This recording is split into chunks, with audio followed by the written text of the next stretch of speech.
This time on Roadkill, 13 years of burnouts finally catches up with us. The Roadkill Raunchero is back and going to prison.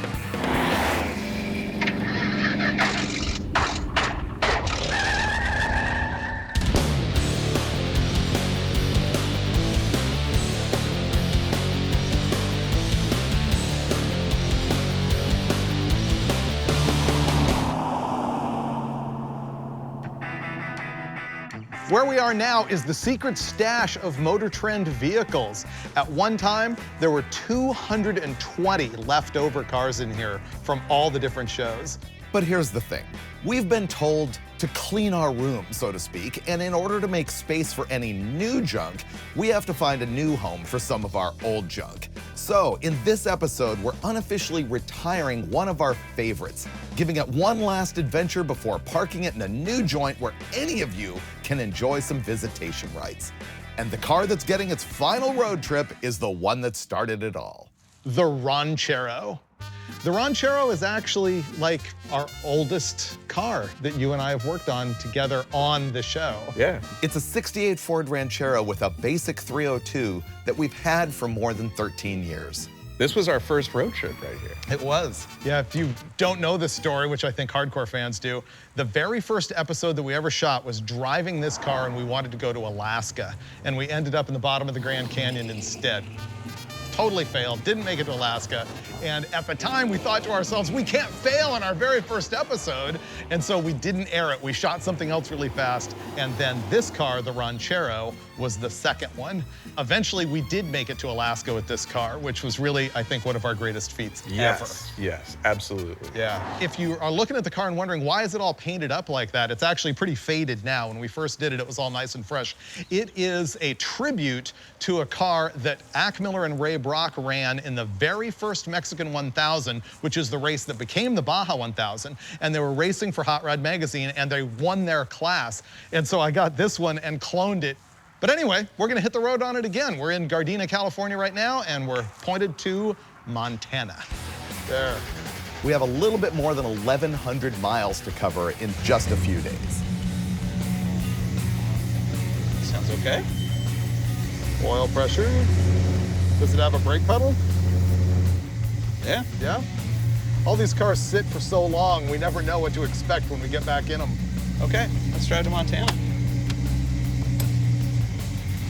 We have drive.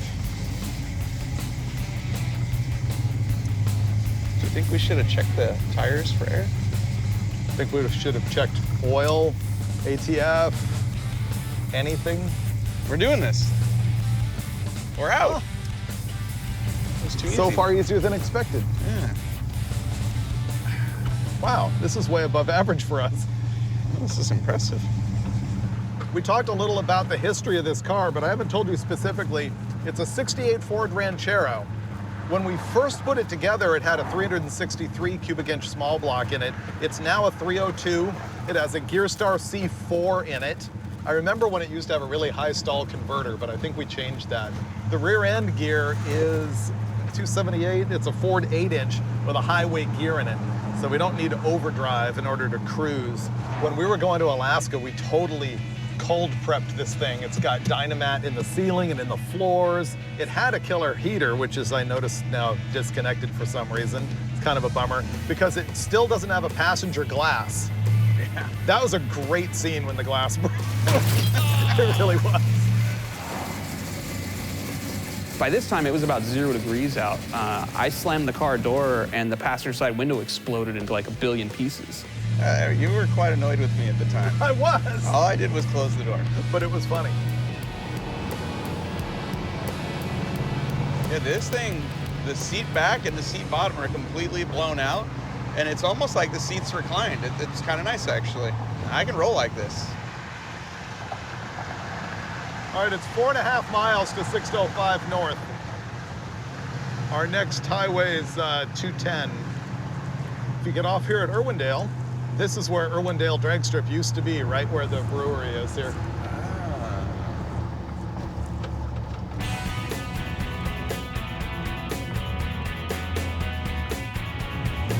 Looks like it's starting to rain. And as usual, stopping at the AutoZone to stock up. We need some Duralast wiper blades, and we usually get a road tool kit as well.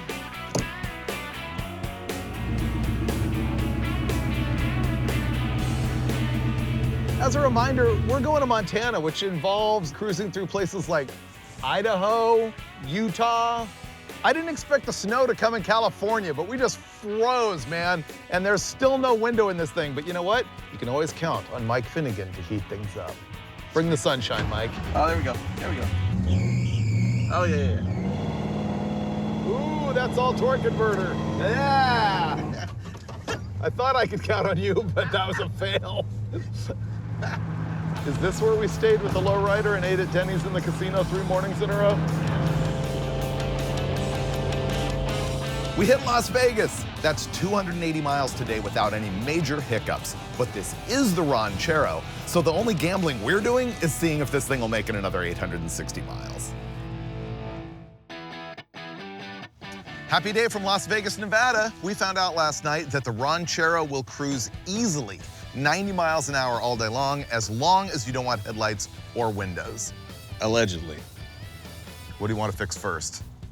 You know what, let's move the electric fan switch inside the car so we can turn this on and off from the convenience of the driver's seat. Oh, so by extension, does that mean you want to control the lights from inside the car too? Well, no. That's less of a thing to me, actually. Oh, The okay. headlights you can always just turn on because at night you just leave them on. Right. But the fan, you need to turn on and off every single time you park the car for lunch or whatever. Oh, this is mid-level lazy. Because like full lazy, which is what I was going to go with, was just put a switch in here for the headlights right next to that switch. But you are saying move the fan switch in the car, but Mike, go ahead and just put a switch for the headlights under the hood. That's correct. That's mid-level lazy. Yeah. I can get down with that. Sure. All right, let's dig in. Electrical stuff. I need cutters.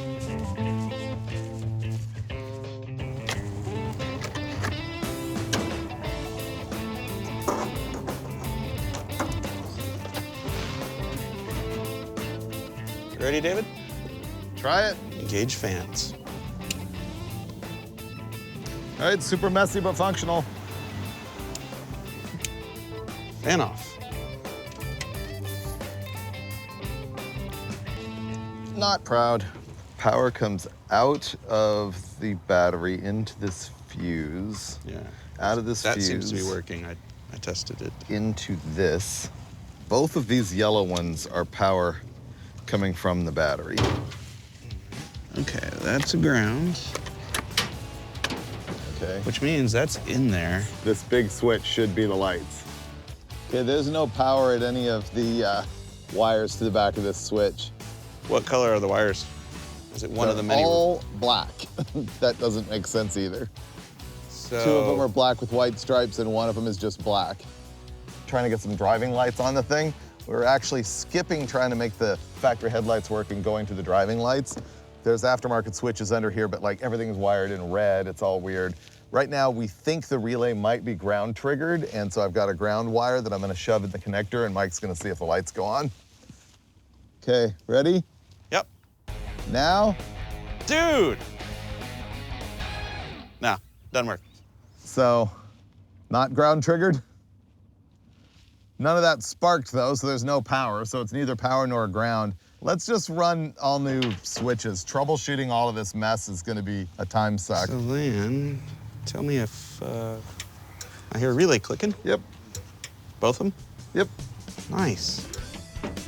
We're totally just field repair butchering the wiring here. There's no neatness involved. And in doing that, the reason why we're making these lights work instead of the factory headlights is because we already have a relay like wired up for those lights. You can't just run factory old car headlights through like a 16 gauge wire. It's gonna burn it up, and the modern switches that you can buy tend to be garbage also, and they'll just fry. All right, done with that butchery. Moving on to making the windows work. I'll pay you $100 if you put the glass in, make it work, and then slam the door and shatter it. What makes you think you gotta pay me? When we shattered the window out of this thing, we actually loved the car, and I found a junkyard that had another window. I think I bought it on eBay or something like that. Let me just get the glass in there, and then I can get it up in position. All Okay, can you lower the glass onto that? One there. Perfect. Oops. No way. After all these years. Ta-da! Passenger side window. That is a historic roadkill moment. Wow. This window is ridden around in the bed of this thing for 10 years. Uh-huh. And finally in there. Fixed it in a parking lot in Las Vegas. This place really is lucky. Let's just stay here another day. I mean, clearly nothing bad can happen. This calls for a victory celebration, David. You Cry beer? of the bison. Oh, it doesn't work again. Maybe it has to be running. Oh, I hear the bison horn. Oh, there we go. Bison horn. It's working. Won't go all the way up. The regulator is like tilted. You got it up higher than it went before. You're there, dude. Whoa, I thought it was gonna break. Would have been great. Turns out this window regulator is not everything we hoped that it would be. The front half of it doesn't really operate great, and I'm not gonna restore it here in the parking lot.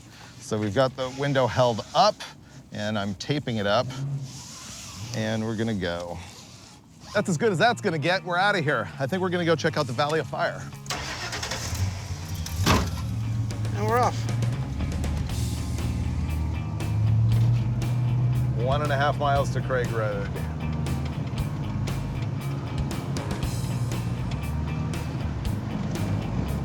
We stay on this all the way to the Valley of Fire State Park exit.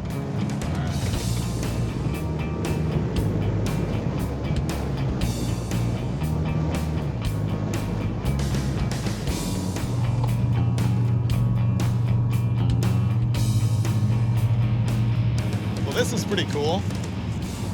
Valley of Fire State Park in Nevada, just outside Las Vegas. It's pretty similar to like the Moab area, but it's much craggier. It's petrified sandstone.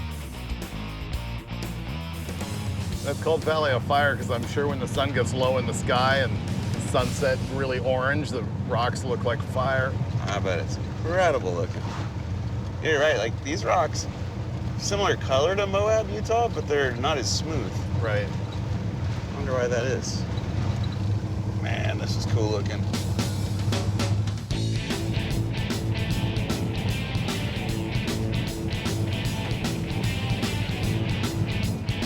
At this point, we're almost 500 miles into this final trip, and honestly, we're starting to love the Raunchero again.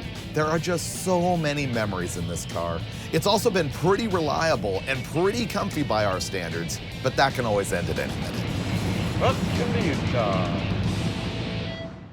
Cedar City, Utah. Things have been going remarkably smoothly, so today I think we're gonna rough it up just a little bit, go back to our roots, and I found a private collection of 2,000 to 3,000 old cars. I like this person, whoever they are, So already. we're gonna check that out. You ready to drive again? Yeah.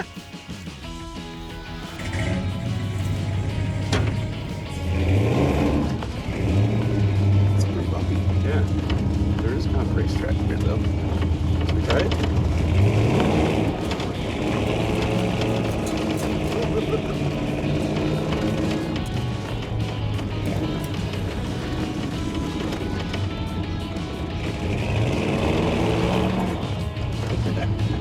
It slides good. We're gonna take 15 north for a while. This thing does cruise. It's deceptive. Most times I don't know how fast I'm going, and then I'm told I'm doing allegedly 95. Yeah.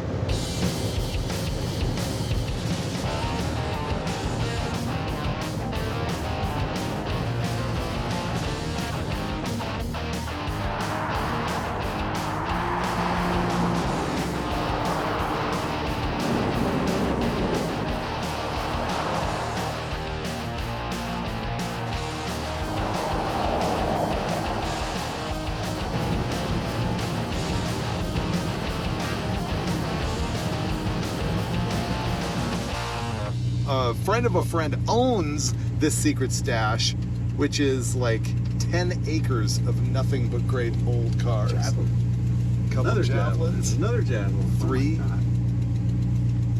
This is a private collection, not a junkyard. It started in the 50s when this guy's dad ran a tow operation. He said, go off over that way to the left. And they just started stacking up old cars here, and they're still here. And because it's a private collection, it's not all parted out. You know, when I was a teenager going to pick your part, this is almost exactly what the inventory looked like. There's a lot of complete vehicles here. He said some of it might be for sale. Really? Ooh, wow. Datsun Z car. That's a 240Z. Yeah, because of the Datsun. Dude. This is the best yard ever. All right, I'm shopping now. Wow. I'm guessing that's in the not for sale pile. Never hurts to ask. There is a 69 Charger. How often do you see a 69 Charger sitting in any kind of wrecking yard anymore? There's two of them. Oh, there's another Challenger right there. Is it a blue one? Yep. There's a Maverick. Oh, and a Rabbit. I like the Maverick too. Look at that cop car. Yeah, A Castledale Police Grand Fury. Ooh, Gremlin. Yeah. I guarantee it does not have the fuel count. Let's look.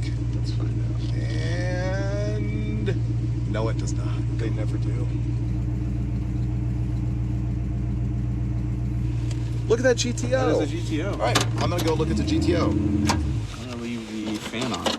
We have been driving around this place a lot. There's so many great cars here. The thing that is like the mind blower is that everything is complete. There's so many cars that could be made to run and drive. Just right here, you got a 68 442 next to a Cutlass S, next to what I think is a 72 regular Cutlass. But I stopped because I wanted to walk over here and have a look at this GTO. This is a 68. So this is the first year that the GTO went to sort of this rounded body style, which ran from 68 to 72. And they had the Endura front bumper. See how the whole bumper is hard rubber? This one's deteriorating really badly. That, when it came out, was a really big deal. And they had an ad with a guy standing in a studio talking like super manly voice about their new 68 GTO. And he had a chrome crowbar and he whacks the front of the car right on the beak and nothing goes wrong.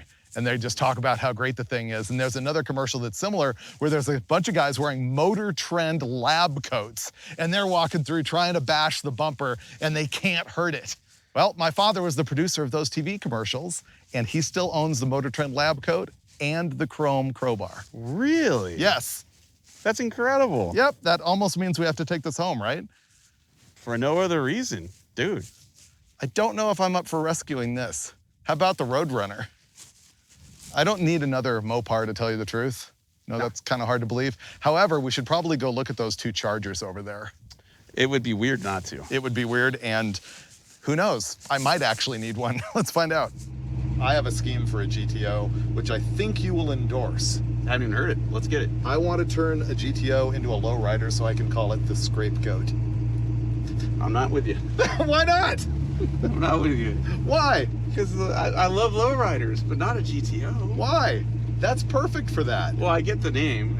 It's funny. I totally get it. And it'd be cool. I don't think I could build that car based solely on the great name. So stunning these days to see these cars in a yard. Wow. What we're looking at here is two 1969 Dodge Chargers. You must be aware the value of these has gone through the roof lately, and a 70 Dodge Challenger. Wow, the interior's still in this one. Yep. This has had a quarter panel put on it really poorly. Looks like I did that.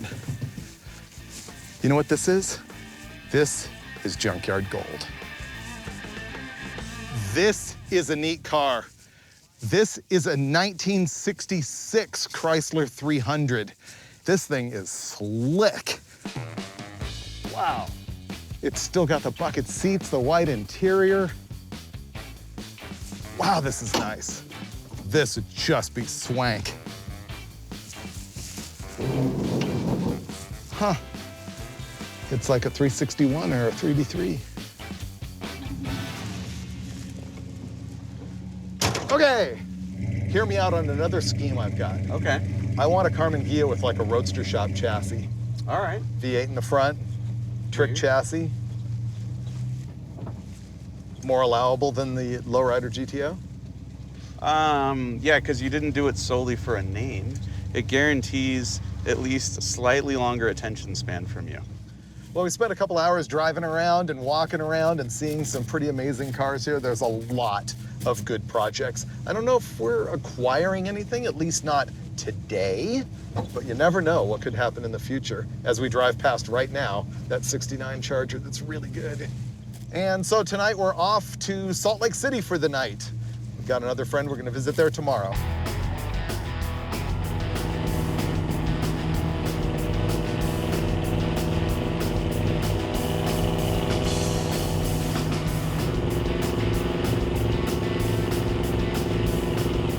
We just went over a mountain pass. It was 32 at the top.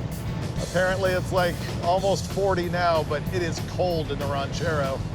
If we don't freeze to death by morning, our next stop is gonna be really bitchin'. In fact, we're gonna go see some guys who you probably recognize.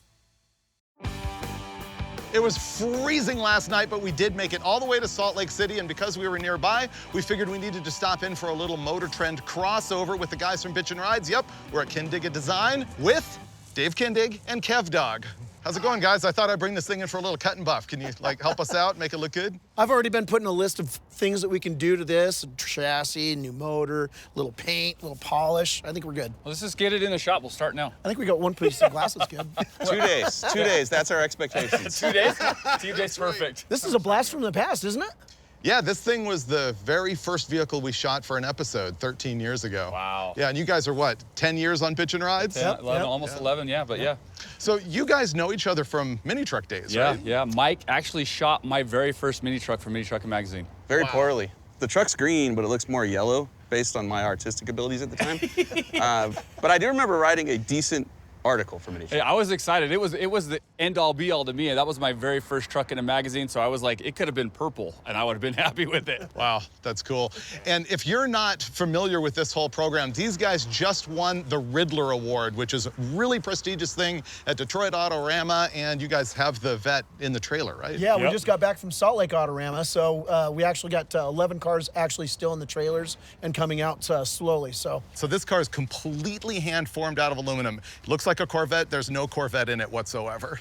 Yeah. Nothing. They built the body of this thing by hand. this is entirely Yeah. Raunchero with absolutely zero hand-fabricated parts on it. That's right. We did install the windows ourselves, and he pointed out that he liked the windows. Really? Yeah. Yeah. Oh, you this did. isn't even a real window. It's being held in with gaff tape. You just don't know it. Awesome. Yeah. Can we check it out? Yeah, let's go. Absolutely. Okay, Let's cool. go check it out.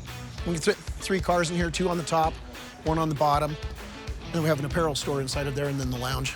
Yeah. So, nice little escape. Look at the brake. The rotors are polished. They're polished stainless, so they're actually functional. We'll actually use those. This has got so many trick pieces on it, guys. It's all aluminum. Obviously, it all started out as 4x10 sheets of 4041 aluminum, hand rolled out all in here. It's got a 3/8 thick monocog inside of the 2 pieces, the top and the bottom bodies. Wow. The V12 is from Racecast down in Australia. Yeah, we've met those guys. The guys who make this V12 LS engine actually bought a car from Roadkill at one time. Look at that. Yeah. This car has so much more presence in person than it does in the photos. And it's pretty cool in the photos. Yeah. I mean, the body style and stuff, it's actually kind of unfortunate it's not out on the ground right now because literally it's at belt height. It is crazy to see how low this top is. All the suspension is hung off the engine. So you can see there's the upper control arm. Yep. There's a coil that's mounted just like that. That's what holds all the suspension, and the lower control arm is mounted off the oil pan. Wow. So it's So based on brand new everything's F1 hanging off the technology, engine. basically single lateral coilover with the sway bar built into the lower link. We took the alternator and the starter and we put them in the bell housing, so there's nothing on the side of the block. And then when we had Racecast cast the block, we had them take all the webbing off. That's cool. So it just has like 6 bumps on each side, so it's completely smooth. Yeah. And it's really, really, really cool. Man, this is just like the car in our next episode, but a little better. Is there even one zip tie on this car anywhere?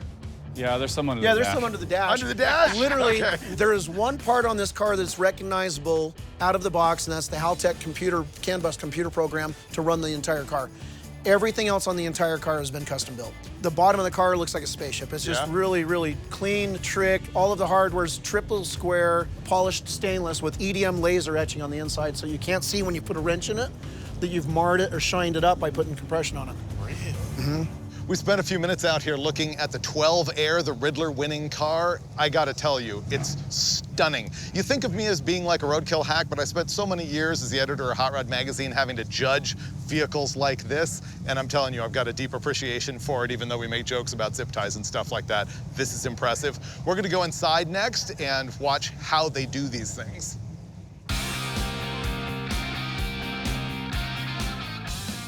You probably remember this Yeah, I car. know It's this one. really a nice car. Roadster shop chassis, LSX 454 with a Harrop Australian injection. We 3D printed, actually, the intake pieces. We've got a lot of really cool stuff here that we do, a lot of technology. So Faro 3D scanner, the Stratasys 3D printing, we've got CNC machines, we've got old school mills and lathes. So we build a lot of parts for all of these cars instead of just buying them and strapping them on. Oh, yeah, 100%. That's the difference, right? Yeah. Yeah, that's how we do ours too. The first stop behind the showroom was in the body shop area. This is the body shop. And basically, this is one of our paint booths. We have another one at the other end here. But everything in the shop starts with the rendering. And the thing that's mind-blowing is all of these illustrations that Dave has done. They're all up here on the wall, and I understand they go back into the 90s. This is really where he comes up with his ideas for building the cars and comes up with concepts that he can show customers so that they know what they are going to build. They sort of have a target, and then in the rest of the shop, it just starts to actually happen. Here in the body shop is where we also started to see the concept that they're building here that is the CF1 car. They sell them as roadsters and also as cabriolets. They come with a Lingenfelter 427 roadster shop chassis. The body appears to be an early Corvette, but they will custom tune these things and build them for you to drive. So I only sell them as complete cars, deposits on all of them, and we sold 30 of them so far. Yeah, you can see we got chassis stage, body stage. Yep. Is that roadster shop stuff? Yep. Even to this day, we still use the old school, you know, the mill and the lathe. These are just so handy to have. Most all of my guys know how to run all of this old school equipment as well as the new stuff.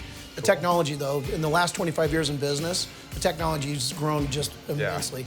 I mean, we can just design something up, literally like the glass on the Riddler car. The windshield and the rear window, we literally designed that on CAD, send an email, and then we get the parts. Really? This is a 69 Super B. We're calling it the Killer B. Again, it's sitting on an independent chassis from Roadster Shop, custom floor from Roadster Shop as well. 6-speed manual transmission, 1,500 horsepower. Schumacher. Yep, it's a Schumacher. I see the DSR on it. This is gonna be badass right here. We're gonna build the ultimate 69 Camaro. We've moved the wheel wells forward 3 inches, 1 inch back on the back. I wanted to sink in the grille.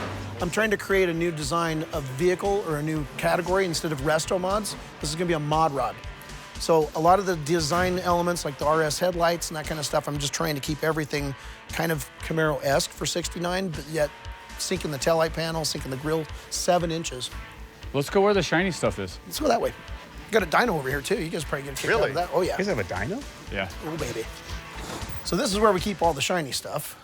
And finally, we went into the last assembly shop where the shiny stuff is. This is where the cars sort of get polished up, dyno tested, and then they actually drive every single customer car 100 to 150 miles to shake the thing down before they deliver it out the back door. Yeah, so there's some pretty cool stuff in here. You know, the Camaro. We got Kevin Hart's Challenger over here. It's got the Elephant in it, Roadster Shop chassis again.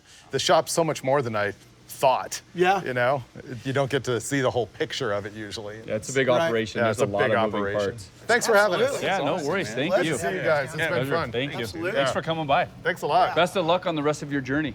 We need it. We need it. Hey, give us a call if you need any help on the way up there. All right, we will. I'll send a tow truck. Yeah.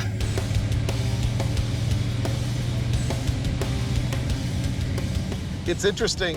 That's like total crossover of both ends of the Motor Trend spectrum. Bitch and rides, super high end. Those CF1s, I asked him if I want to buy one, how much is it? Walking in the door, 450,000 bucks. Then there's us, where Buy high and sell low. and we have just garbage and we cobble stuff together, but it's all just the car world. We're headed north into Idaho now.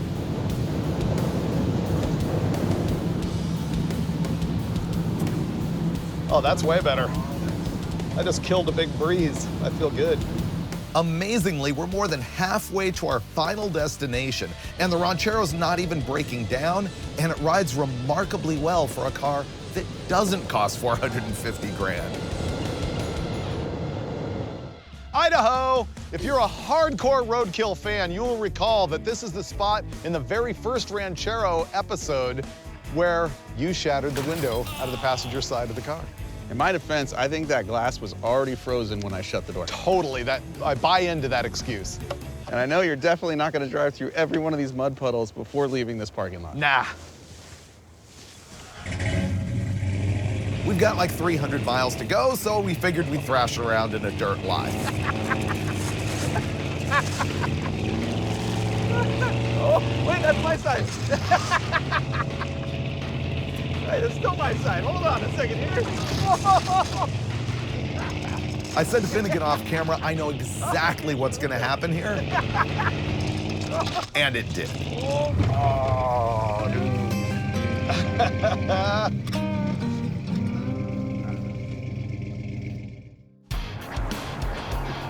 Hopefully we can get it off and fix it. Sometimes you pay the price for driving like an idiot. Hold on a second here. And now, Finnegan is paying the price for me driving like an idiot. Yeah. Fortunately, it looks like it's only popped off the outer bead. I think the inner one is on. Well, we stole the scissor jack out of the video crew's SUV, and we got a little air compressor, and I think we're gonna be able to just pop this bead back on. Hey, it's making pressure. We're up to 10. Oh, great. Hey!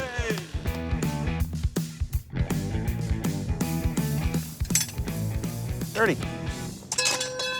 All right, let's go. Next stop, one of our favorite tourist destinations, an abandoned drag strip.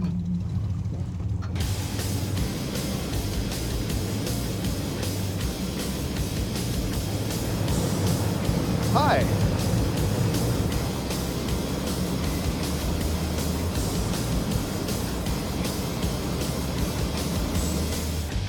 Well, we're rolling along here at the very end of the day near Pocatello, Idaho, and I found a little abandoned drag strip that I think that we can locate. I'm seeing it on my Google map view. It's off to our right here.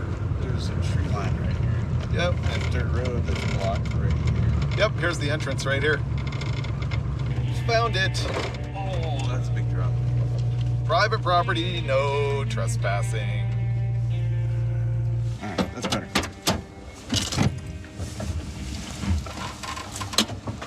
Well, it's the end of the day here and our first day in Idaho. And I thought I had found myself another one of our old abandoned drag strips that we like to visit, and I did, but no trespassing, so we're not gonna get to check it out. This is nearby Pocatello, Idaho, and this used to be a little 8th mile track called Drag City. I couldn't find a lot about it online, but I know it was running till at least 1995. There's a YouTube video of him running here.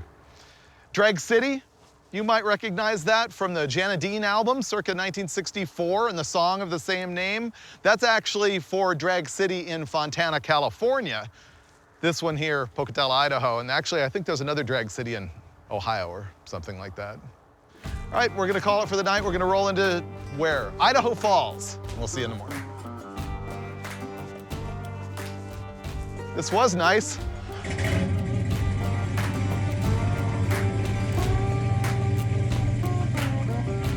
Tomorrow, we're down to our final 280 miles with the Raunchero. If there's any reason to get rid of this car at this point, it's that it's too good for us. But I promise, it's going to a better home.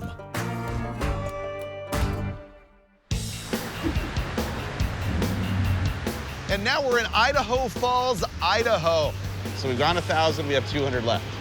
It's about right. I think we can do this in 230. Right. one day. Oh, wow. That is abrupt.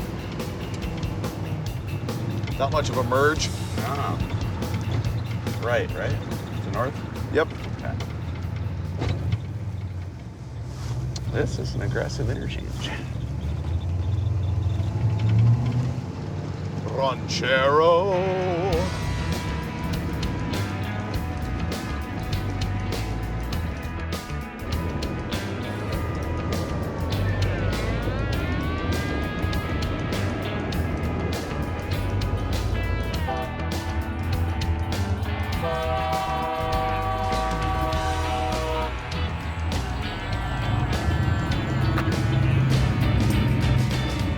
We are cruising the back streets of Dillon, Montana, which appears to be an old place that mostly built up in the 1880s. Looks like a castle. It says a library.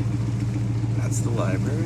The Andrus. That's cool looking. A couple of those buildings built out of that rock. There must be a local quarry that makes that kind of rock.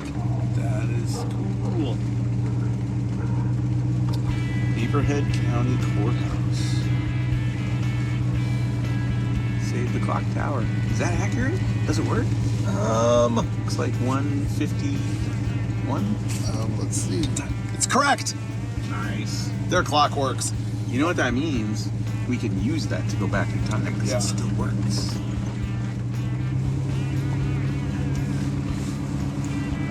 Wow. This looks like Main Street at Disneyland. Except this really happened. Fuel Brothers. Eliel? Oh, Eliel Brothers. I want to go in here just to shoot pool and have a beer. Yeah, me too. Have you ever been to a town that didn't have a Chinese food restaurant? Oh, probably. I can't think of one. Probably at some point today.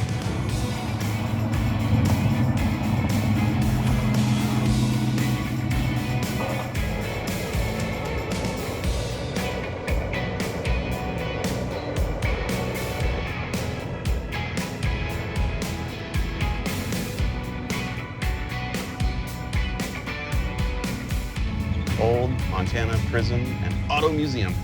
It is, in fact, a car museum inside a prison. How roadkill can you get? Oh, dude. This is awesome. Yeah. We could just leave it here on the lawn. We made it! 1,200 miles. Look at us. How perfect is this?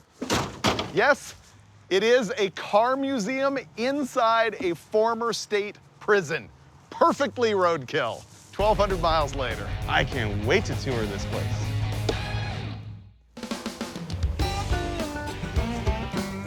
When you think old Montana prison, you don't necessarily think car museum, but they have a car museum here. And it's big and nice and lots of stuff, so we're gonna walk around and see what's what. Unbelievable. I had no idea how much stuff they had here and good stuff. That's a lot of GTOs. Any CUDA? AAR CUDA. This car is identical, other than it's a 4-speed, to one that a friend of mine had in high school. I used to ride around. We used to like street race these all the time. Just normal for 19-year-olds back in the day. This looks like your car. But That is a 69 Super B, and mine's a 70.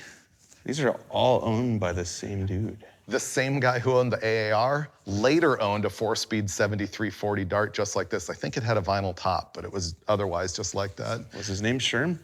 No, Because that's Sherm's. this is Sherm's. This is also Sherm's Superbird. Sherm Anderson is a former Montana senator who's also a bigwig around here, and a lot of the cars in here belong to him. He's got an Eleanor. Mach 1, nice.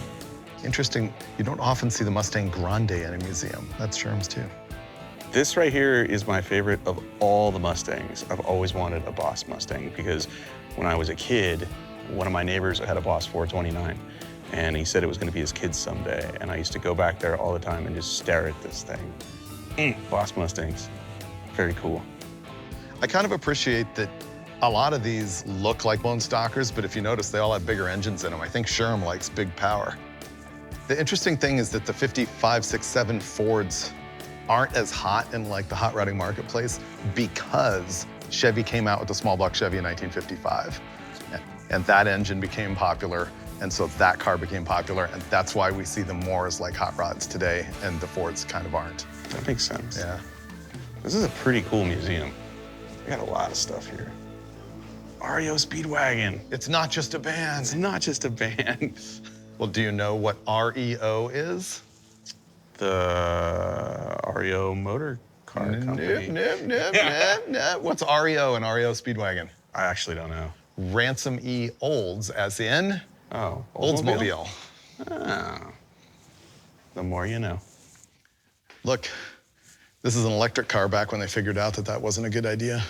How can you tell? Because it has light bulbs? It's a Detroit Electric. No, it says right here. Yep. Hey, it says it went 211 miles on a charge. So wait, this thing goes as far, if not maybe further than some new electric cars? That's what that says. Then, sometime before World War II, America's most famous and long-lived electric car quietly disappeared from the automotive scene. Someone probably got assassinated. This is all way, way better than our Roadkill car. But here's the thing. The Roadkill car now lives here at the museum. Yeah, we wanted you guys to be able to come see this. And my hope is that they don't wash it or restore it or fix the leaks, just right here.